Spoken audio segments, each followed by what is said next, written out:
Hello, my friends. How are you? Welcome to 30 Albums for 30 Years, 1964 through 1994. I am your host, Jay Sweet.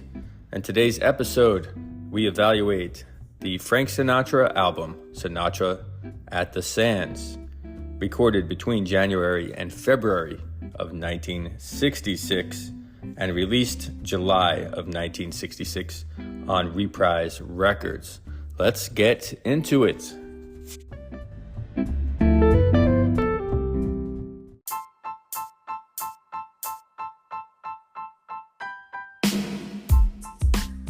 All right, let's learn a little bit about Frank Sinatra. Francis Albert Sinatra was born in 1915 to Italian immigrants in Hoboken, New Jersey. His mother worked as a midwife and may have also run an illegal abortion clinic. His father was a boxer who also worked as a fireman. Frank Sinatra became interested in big band music early on and was particularly impressed by vocalists, especially Bing Crosby. Sinatra was a poor student, and he spent a good portion of his high school years arranging bands for local events and singing at local functions. He then went on to sing at several social clubs and on a Jersey City radio station. In 1935, Frank Sinatra joined a local vocal group known as the Three Flashes. With Sinatra's addition, the group renamed themselves the Hoboken Four and competed on the popular radio program Major Bows's Amateur Hour. When the group won first prize, they were offered a 6-month contract to appear nationwide. Sinatra began to take the lead role in the group, and he gained attention, especially from female fans. After the tour, Frank Sinatra returned to Hoboken and worked as a singing waiter while also continuing to perform on the radio.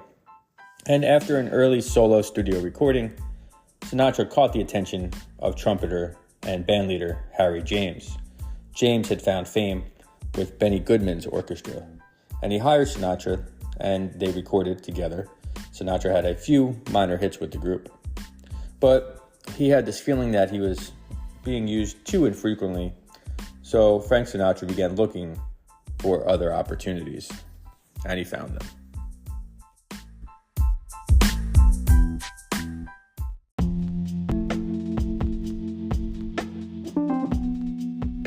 All right, so in 1939, Frank Sinatra leaves Harry James's group, and he joins Tommy Dorsey's orchestra.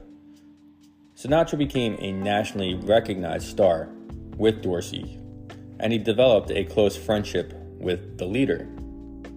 With Tommy Dorsey, Frank Sinatra recorded his first major hits, songs like Polka Dots and Moonbeams, Imagination, and Everything Happens to Me. By 1942, Frank Sinatra had become recognized as one of the biggest singers in the country, very famous, and he began to record some solo records, which included massive hits like Night and Day and The Song Is You. So he was contracted to remain with Tommy Dorsey, but Frank Sinatra decided that he needed to break from the bandleader to continue his solo efforts. And after a bitter personal and legal dispute, Tommy Dorsey eventually released Frank Sinatra from his contract, most likely with the assistance of a mobster connected to the Sinatra family. Through radio broadcasts and military-issued V-discs, Frank Sinatra continued to build his reputation during the 1942 through 1944 musician strike. This strike banned union musicians from making commercial recordings. The strike mainly affected big band instrumentalists and leaders, but allowed vocalists to record older songs and pre-released materials.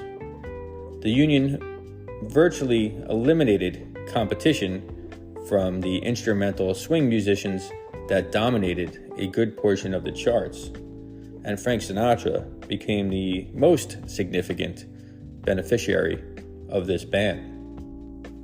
In addition, while many musicians left to serve in the military, Frank Sinatra was considered either unfit to serve because of a perforated eardrum or because he convinced the draft board that he was mentally incompetent. But either way, Frank Sinatra remained in America and recorded when many pop stars could not. They were off fighting war. Sinatra did, however, embark on several USO tours. He loved his country, and he entertained the troops in person and through several USO radio broadcasts.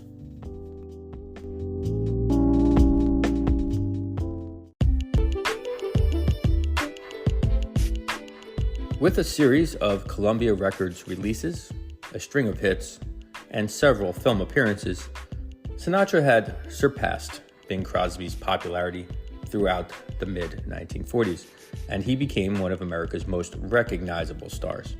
However, Sinatra's career and personal life went through a severe downturn as the decade ended. His marriage to his first wife, Nancy, was ending, his health was deteriorating, and his finances were in serious trouble. Frank Sinatra looked for new places to perform after struggling to find work in Hollywood and New York. Around 1951, he began to work in Las Vegas, and at first, he drew only minimal crowds and played to nearly empty theaters. By this time, his record sales had declined. His movie roles had dried up, and Columbia Records dropped him from the label.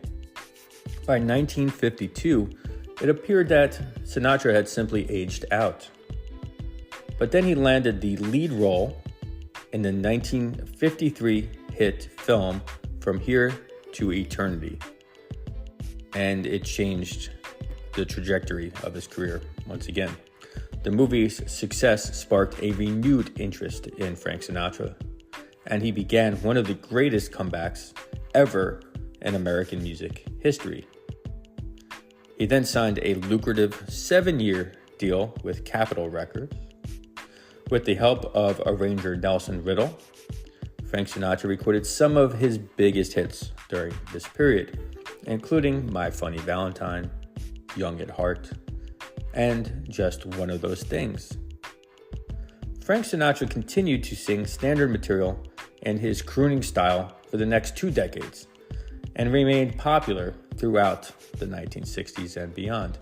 In the early 1970s, Sinatra began a short retirement but soon returned to recording and performing until his final retirement in 1995.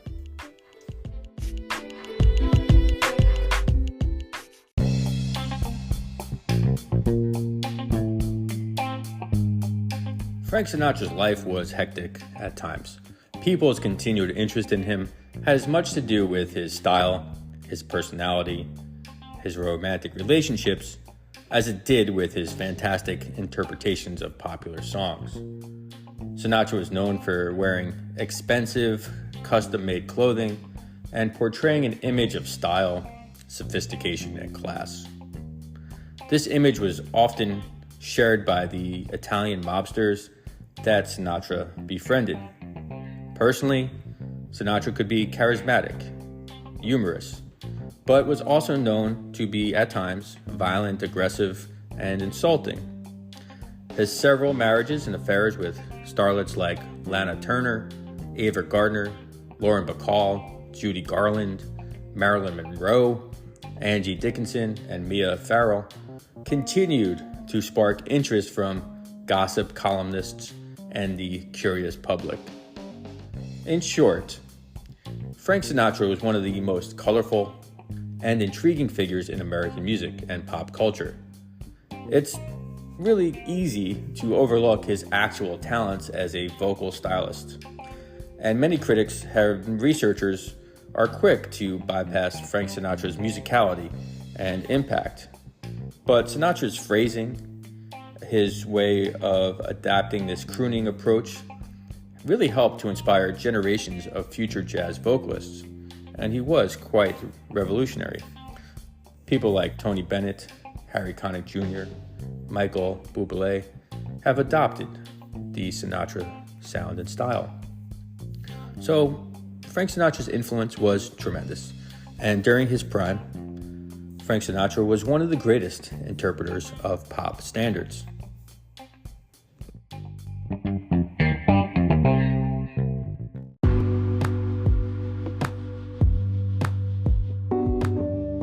Alright, cats, let's talk about the album. Frank Sinatra Live at the Sands represents a pivotal collaboration between the iconic American crooner Frank Sinatra and the great swing band leader Count Basie and his orchestra. Many would be surprised to learn that Quincy Jones played a crucial role as the album's arranger and conductor. You might know Quincy Jones from his other efforts like producing classic albums such as Michael Jackson's Thriller and producing films like The Color Purple. He's iconic. But before all that, Quincy Jones was a jazz trumpeter and arranger. Now, the album was recorded during Sinatra's residency at the Sands Hotel and Casino in Las Vegas in January and February of 1966.